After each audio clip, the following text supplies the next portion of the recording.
Welcome to Lights Camera Author. I'm Jim Juno. Criminal profiling, the effort to analyze criminal behavior in order to identify criminals as predictable, understandable, and even controllable human beings, is probably the most famous and least understood tool in America's crime fighting arsenal. From Silence of the Lambs to Mindhunter, from Oscar winning films to primetime TV dramas, profiling has become one of our culture's favorite myths. Talented investigators matching wits with near demonic criminals, or computers predicting crimes before they happen. But what's real and what's not? And what do we risk when we try to peer too deeply into the mind of a killer? In her new book, The Monsters We Make, Murder, Obsession, and the Rise of Criminal Profiling, award winning journalist Rachel Corbett takes a clear eyed look at the seductive and deeply flawed history of criminal profiling. And she joins me now. Rachel, welcome to Lights Camera Author. Thanks for having me. Now, I want to start at the beginning because when I was reading the opening pages of your book, actually, I kept saying to myself, wow, she's kind of lucky to be alive because something happened when you were a child. And can you walk us through that, please? Yeah, so when I was when I was a child, a man who was my mother's partner for a few years ended up shortly after they split. He ended up killing his next girlfriend and then himself. And she had a boy who was just about my age. And so it was a huge shock, obviously, and they were especially because he was someone who was never violent. Um, and so I became kind of obsessed when I found out about it as an adult with that case and trying to figure out what had happened. Who was this person that I thought I knew and that could have been my mother that day? What made it, why were we spared and this other woman, Crystal, wasn't? And so then I went on this kind of journey to understand his crime better. Yeah, and it took you several, I want to say months or maybe years to really determine who this guy was. Yeah, so I'm a journalist, so I kind of approached it Mhm. as a journalist would when I knew when I was a child that he had died, but I wasn't told about the murder. So when I was in my early 20s, I found out about it, and I was, in New York going to journalism school at the time. And so I, looked up the old newspaper files. I called the police detective who was on the case. I met with the boy whose mother died. I talked to sociologists and, forensic psychologists and all the people to try to understand what happened. Um, and, I I wrote something about it. I think I wrote kind of a profile of Scott, trying to understand. It was a bit of a reverse profile because, of course, I knew who committed the crime, but I didn't feel like I knew who committed the crime. It was somebody Mhm. else.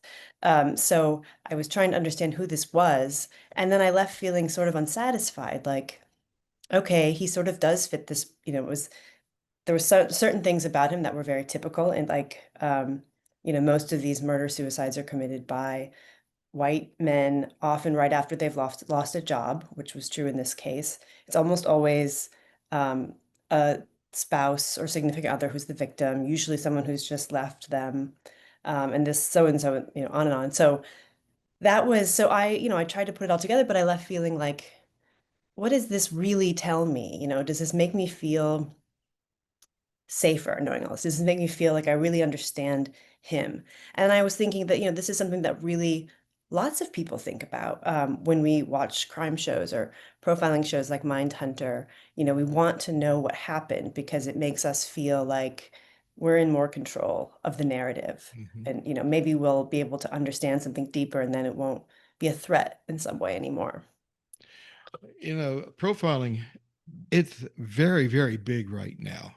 You see it every night on television, or you see it in movies constantly. Um, but what you describe it as a mix of literature, pseudoscience, and psychology. But can you walk us through how it evolved from the realm of fiction into something that the police and actually use? Yeah. So John Douglas, who's a very famous FBI profiler who actually wrote the book Mindhunter that the Hmm. TV show is based on. He said at one point that the the antecedents of profiling actually go back to crime fiction more than crime fact.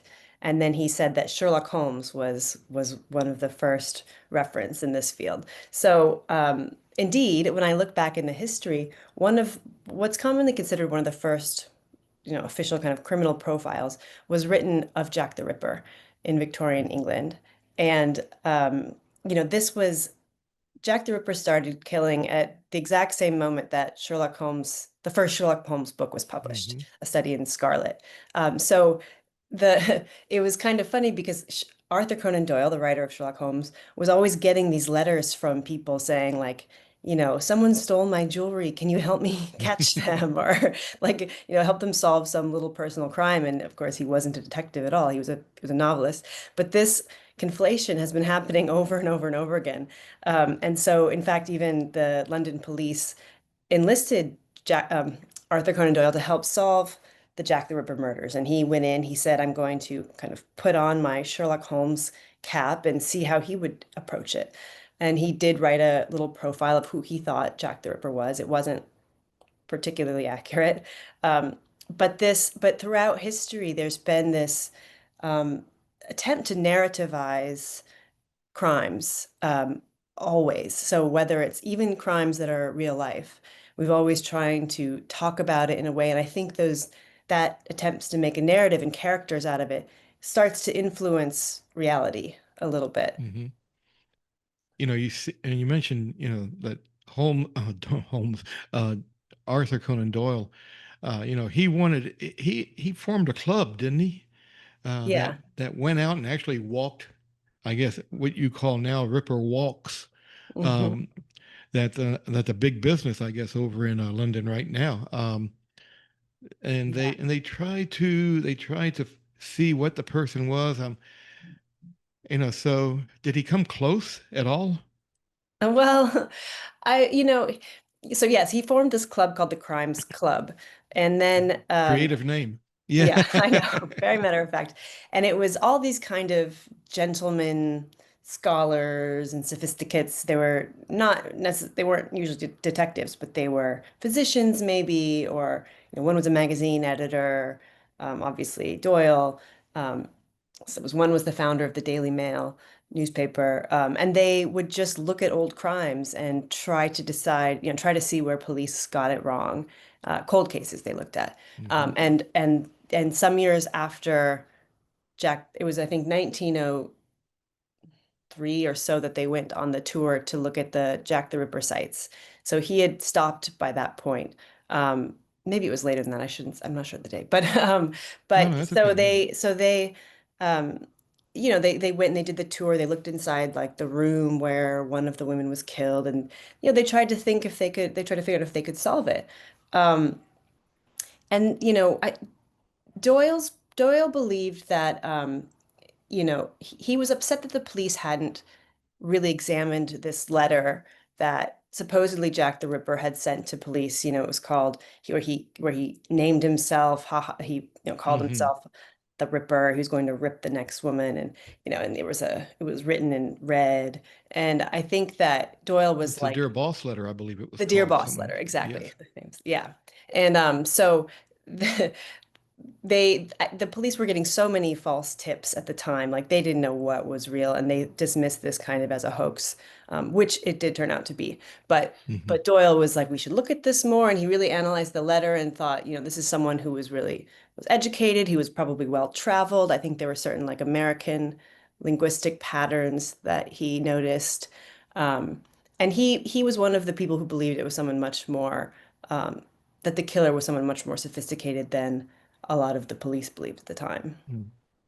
And it's interesting because I mean I'm doing a lot of research into Jack the Ripper, but not research into the people who were tracking Jack the Ripper, meaning the police or Arthur Conan Doyle. But also, your book said early profiling had a dark side. Researchers trying to identify criminal types through, I hope I pronounce this right, eugenics. and physical traits, and I remember in the movie, I always like to refer to movies on this show because it's like camera author. In the movie Django Unchained, where they were talking, Leonardo DiCaprio was mentioning about the bumps inside a skull, Uh-huh. and so is how did those discredited ideas influence the way profiling is practiced nowadays? Yeah, it comes out of phrenology, this idea Hmm. that the bumps on your skull or the shape of your face reveals something about your inner character. They believe that, a brain forms in the shape of the skull. So, you could tell what the brain was going to be like based on the skull. And they decided that they could tell what a criminal skull looked like. And, this had several generations of evolution from, lots of people thought this in different ways. Cesare Lombroso, an Italian psychiatrist, was the one who made it really famous. He wrote the book Criminal Man, and there was tons of illustrations, profile views of all the criminal types. They were often people who looked foreign to himself. It was a lot of African immigrants were the type, or Asians, or even Southern Italians. He was Northern, and so he felt that the Southerners were more criminal. Tattoos could be a sign. Um, and the features were, the kind of racial stereotypes of criminals. Yeah. And Hitler used that to the point where it was anti-Semitic to the extreme. Yeah. But speaking of that, Henry Murray, you talk about in your book. Now he was hired. A lot of people don't realize this. He Mm. was hired by the government, the United States government, or was the British government, one of US. the U.S. government, to create a profile of Adolf Hitler. So tell me, and that became the foundation for modern profiling. So it's one kind of profiling, which is what the CIA now Hmm. calls like leadership profiling or political profiling. And it was the first time that someone had attempted to profile a foreign adversary, a dictator. Now we do it all the time with Hmm. Vladimir Putin. We did it with Saddam Hussein. Um, but it was really a kind of desperate time in American history. We were entering World War II, and they were trying anything. And, psychoanalysis was just coming to the fore. Psychology was becoming more accepted as a real science. And so the OSS at the time, the precursor to the CIA, was bringing in anybody with an idea, basically. They had circus performers they hired with with ideas for how to strike Germany. Um, they had all kinds We'll of put a tightrope across the Berlin. basically, like, you would not be surprised. I mean, um, but so when this psychologist Henry Murray wrote in and said, I want to write about Hitler. There were actually a couple of them doing it. They were like, sure, why not? We want it. So the idea was to kind of get into his mind and read all his texts and analyze his speeches and then predict what his next moves might be in the war. So, Hmm. and he got some things right and he got a lot of things very wrong. Some things we'll never know, like whether he really loved having women urinate on him or not. That's one thing that Henry Oh, Murray spent a lot of time claiming. whoa. I don't know, but he was That may say a more about Murray than it does about Hitler. I don't exactly, know. exactly. but but like his methods were somewhat questionable. Yeah. But they did have a connection to Ted Kaczynski, who's better known as a Unabomber. So he was one of Murray's test subjects. Is that right?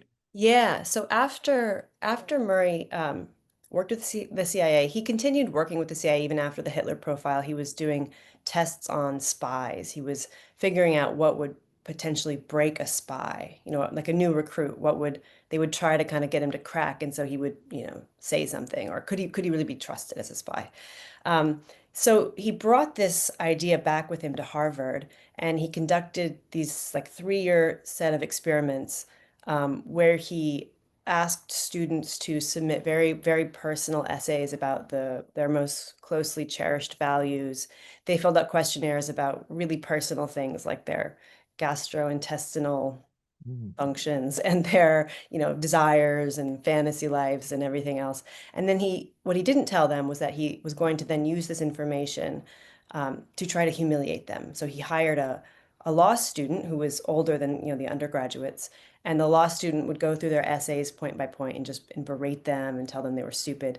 And one of the subjects was Ted Kaczynski, who was he entered Harvard when he was 16. He was a prodigy, and he came from Hmm. a working class background in Chicago. So he was really already really a misfit there. He was totally intimidated by all the Harvard men. And so they took this guy who was already pretty vulnerable and young, and then kind of systematically humiliated him for, I guess, about three Berated him, years. yeah. Hmm. Yeah. And then, it was around that time that he started having revenge fantasies and thinking of maybe moving off the grid. Mm. And that's and I can see how that might push somebody over the edge if you're, especially if you are fragile, and Yeah. so I think there were lots of things, but like, I mean, it's hard to imagine that didn't have some effect, I think. one of the striking things about your book is how you're able to separate media myth from hard truth.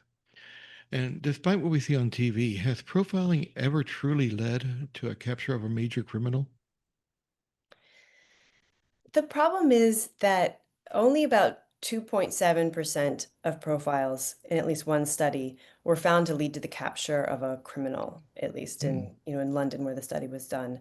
Um, I think when they're most useful, they are useful in narrowing down a field. If you really have no leads and you're looking for Ted Kaczynski, for example, who left no physical Hmm. evidence anywhere, um, it might be useful to kind of know the background of the type of person who commits those crimes. So if it's, in that case, it's usually white men, certain ages. They knew Kaczynski was going to be educated because of the sophistication of the bombs and also, of course, the manifesto later. Um, but, so I think it might help, needle in zero in on the needle in the haystack. That's what I mean to say, because there was really no clues. So I think it can be useful for that as a tool. I don't think very often is it like this guy is going to work at this company. He's going to be this age, and if you go to the company, you're going to find him. It's much broader than that. Right. So limits. There are limits to profiling because if I remember correctly, it was Kaczynski's brother Exactly. who contacted the law or contacted a lawyer who contacted the FBI. Yeah, So yeah, really incredible yeah. story. And then they did use Now, a yeah. profiler though, sorry, they No, had an no. FBI profiler, James Fitzgerald, who was able to use profiling in that case in the sense that he used linguistic profiling, which was something he was kind of pioneering at the time. And he was able to look at the manifesto and compare it to old papers that Ted's brother David had submitted, old writings by Ted, and find commonalities. And that's what they used to get the actual warrant to arrest Ted. So there's Now, some of it in oh, there. go ahead. No, no. Yeah. So, but nowadays, profiling, you've got AI. Let me ask you, how is AI impacting profiling? So now, profiling has really evolved into predictive policing, into data-driven profiling, AI, algorithmic profiling, all of this. Um, so we have enough, the FBI started collecting data on serial killers by going into the prisons and actually interviewing convicted killers. And they would use these sort of small sample sizes of data to make conjectures about the types of people who would commit these crimes. Now we have tons of data in policing. So you can say, well, crimes occur in this neighborhood at this time, this is the kind of suspect. So that's really what's informing. I mean, this has been going on since the 90s. The tools have gotten bigger, better. They're now everywhere. There's lots of money involved, big corporations involved. And, they're in the government, obviously, they're in militaries. So some of the same companies are doing the same, profiling. But the problem, of course, is that the data is coming from the past, and sometimes the data from the past um, isn't what we would use now, what would we consider safe now. So if it's like if someone in New York we used to do stop and frisk, and then it was later ruled unconstitutional. So if you have all this stop and frisk data that now we would say you have to throw out, it can still get fed into the algorithm that then creates the prediction for the, who you're going to go after. So you have to be really careful with this kind of new profiling. Do algorithms work? Well, I mean, Because when people talk about algorithms, the reason I ask this is because too many times now when you mention algorithms, people start talking politics. mm, It's like you either see conservative stuff or you'll see liberal stuff, whatever. But this is totally different. This is I mean, do algorithms work in practice when it comes to profiling? so they've shut down most predictive policing. It blew up in like the early, say after 9/11 up to Hmm. about 2008 or so. Predictive policing was the future of policing. And it was, they were seeing crime rates fall, and there was a real sense that it worked. But then very quickly after that, um, there was, people reanalyzed this data and said, you know, there were other explanations for why crime rates might have fallen, and actually, this targeted certain people more than others, and this and that. So I think that the problem with it is really the predictive part. I think that if you can prediction too often is just the pre-existing expectations of the people using it. But it's not to say that data itself or an algorithm isn't potentially useful in, speeding up a process of narrowing, process of elimination or something like that.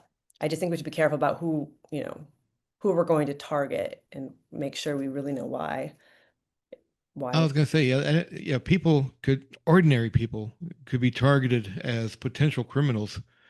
Um, yeah. I mean, we may be seeing that now. But how close are we to turning science fiction into reality on a realistic basis? Minority Report, you mean? Yeah. Minority How close Report, are we to yes, each? yes, Yeah. Minority Report with that movie when they like, oh, you're thinking of a crime, yes. Yeah, exactly. I mean, so I have a kind of case study in the book about a sheriff's department in Florida that was using an algorithm to try to predict who would be a future criminal. And it was a pretty rudimentary algorithm. They would look at sociological data and say they found that, children who have incarcerated parents or who are victims of violence or who observe violence in the home, all of these things are more likely to become criminals later. And that, may be true. There's some correlation, but of course, that doesn't mean all those kids are going to become criminals. And it also Hmm. means that those kids might need social services, therapy, whatever. But they took that as kind of gospel, and so they started targeting children with those backgrounds usually when they were about teenagers. And they started, showing up at their house day and night, kind of watching them, waiting to see if they would commit a crime.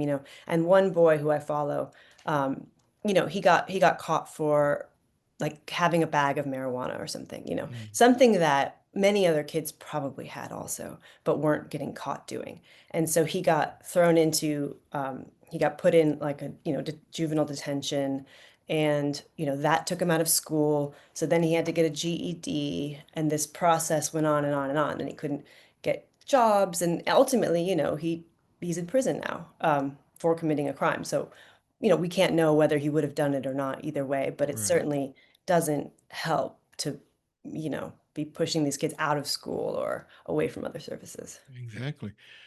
After spending so much time studying violence and obsession and the psychology of evil, what gave you hope while writing The Monsters We Make? Well, Or do you have I hope? have hope. I have. It's admittedly a pretty bleak subject.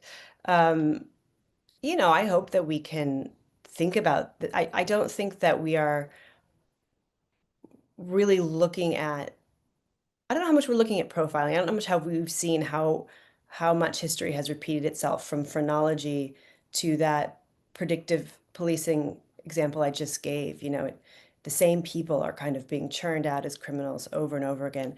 I hope that talking about this stuff matters and that we can kind of reflect when we watch the crime shows, which I do. Yeah, I'm Mhm. totally complicit in that.